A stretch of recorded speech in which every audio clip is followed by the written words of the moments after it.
Chapitre 12. Préparation d'expérience. Un esprit, Herculano, arrive et vient demander de l'aide à Alexandre pour aider Segismundo, un esprit qui doit se réincarner. C'est un ami d'Alexandre, et le processus de réincarnation s'avère compliqué. En effet, Segismundo doit revenir comme enfant dans un couple où le père Adelino a été son rival dans une précédente vie, et il l'avait assassiné.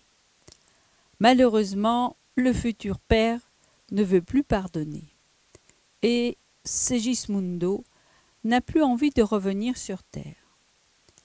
Pour qu'André puisse accompagner Alexandre dans ce travail, il doit s'instruire sur la planification des réincarnations au ministère de l'éclaircissement. L'assistant Josino est chargé de le guider dans cet apprentissage. André admire l'œuvre divine dans des représentations parfaites d'un homme et d'une femme sous forme de statues. Il poursuit son instruction et est confié aux soins de Manassé, un frère chargé des services de renseignement de l'Institut. Ils vont ensemble discuter avec Silverio. Celui-ci prépare sa réincarnation et il a choisi d'avoir une jambe malade afin de lutter contre la vanité. André est ensuite invité à rentrer dans la salle des dessins pour observer tout le travail des équipes spirituelles.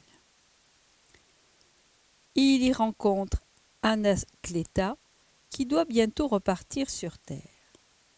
Plus tard, au stade adulte, elle pourra être mère et elle accueillera 4 esprits perturbés qu'elle a maltraités dans une autre vie.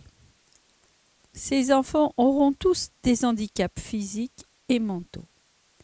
Pour réaliser ce travail, elle choisit un corps qui s'éloigne de la séduction charnelle. Puis, Manassé donne un autre exemple à André de réincarnation.